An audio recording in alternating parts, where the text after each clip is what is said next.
Industry academic Rob Davidson analysed some key research at the China Incentive Business Travel and Meeting Show this year about the habits of Chinese meetings and incentive buyers.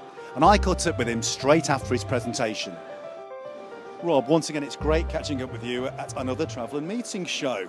But I must say, your presentation for CIBTM this year, I reckon, is probably one of your most anticipated yet. So, without any further ado, tell us what you were talking about. Okay, well, it is exciting, I must say. This is the first time that we've done a survey, so primary research, a survey of Chinese meeting planners. It's the first time anyone's done a survey of those people. We've been trying to double guess them and imagine what they're looking for in terms of venues and destinations. But we decided this year just to actually ask them. So it was a great piece of work. With the CIBTM database, we sent out an online questionnaire just about the beginning of summer and asked them 16 different questions about how they choose venues, what's important to them in venues and destinations.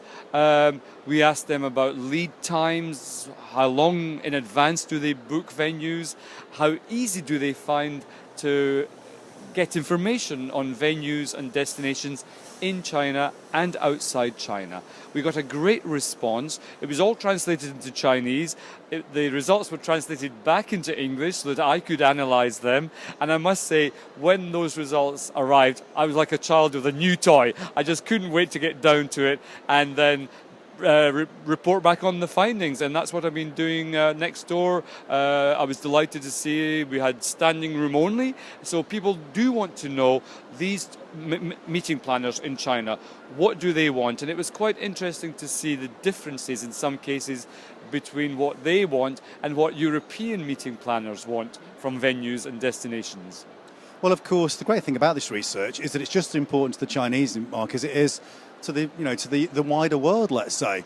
So I know that people can get all these details online and download them, but let's give people a little preview. So pull out some of the top statistics. Okay, well, it was really interesting, for example, in terms of what they're looking for from destinations. Interestingly, climate tended to be something important to them, which in Europe we don't really care about. Is it sunny? Is it not a sunny destination? Climate was important to them, but then they were very keen on destinations that were financially secure. That came out really right up there. Destinations that would offer them something in return for holding their meeting there. So some kind of financial support. I got the impression it wasn't so much a bundle of cash that they wanted, but something like a reception in the mayor's office or something like that. Just giving something back to them for the fact of bringing their conference to that destination. That was important to them. The lead times were getting shorter, according to half the survey. That was the biggest response we got to that one, that they felt they were waiting longer before choosing a destination and before booking a venue. And I think that may be something to do with the fact that this year the Chinese economy has been slowing somewhat, so business confidence not as high as it's been in the past when it's been astronomically high, but this year I think more and more Chinese companies have been waiting a bit longer. Are we going to have this meeting and then booking a venue? Not quite last minute, but not far off it in some cases.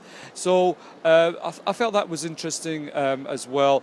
They are very keen not to waste time, these Chinese meeting planners. It's clear from their responses that time is money to them. They don't like to wait. The number one complaint in terms of venues and destinations was they don't respond quickly enough to my requests for information. They are under pressure and they don't like to wait a couple of days just to get an answer to the question. So they don't like that. They're not very tolerant either of venues and destinations that keep coming back to them, even if they've said no, that they feel that that's wasting their time as well. When it comes to venues, they're very keen that venues should be flexible, and that's a word that comes up time and time again. They don't like inflexibility. They don't like being told, for example, in terms of food and beverage, this is the caterer that you must use, and these are the 3 menus that you must choose from. They want a bit more flexibility to be able to tailor-make their events for themselves. So that was interesting. They seem to be organising big meetings. There's a sheer difference of scale between, for example, Europe and meetings here in China. They're bigger, they're longer on average, and I was quite surprised to see that at a time where in Europe meetings are getting shorter and we're all under pressure to get back to work sooner than usual.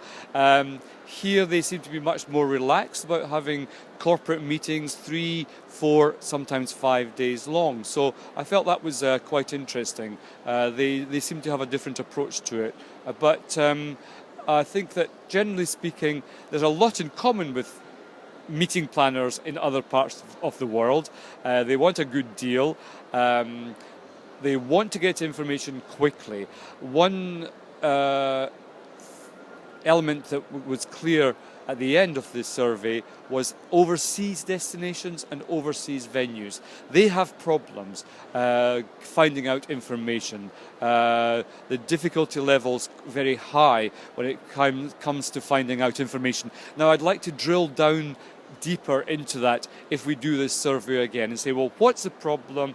Is it just you don't know where to look, or is it that once you look and find the website, it's only in German or it's only in English or something like that? It may well be that for foreign venues, foreign destinations, investing in a Chinese translation could be a good investment. So time will tell. Well, that makes sense, doesn't it? Because of course, if we're sourcing, as Westerners, if we're sourcing venues in China, if all you're confronted with is a Chinese language website, it's very difficult. So it makes perfect sense that people outside of China who are really serious and tapping into the Chinese market need to try a bit harder, particularly on the language side.